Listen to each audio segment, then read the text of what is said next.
Naranasan nyo rin ba mag-insert ng pera sa machine ng sobra tapos hindi nyo alam ang gagawin nyo?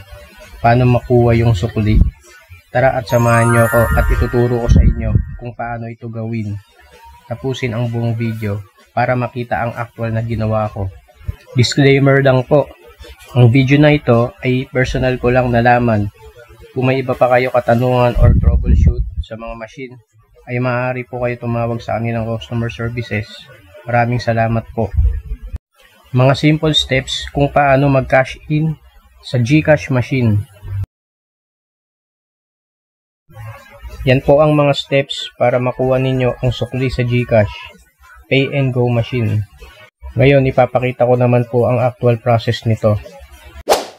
Kung ikaw ay mahilig sa mga ganitong videos or content, please subscribe and pakihit na rin ang bell button.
Thanks for watching mga ka-helpy.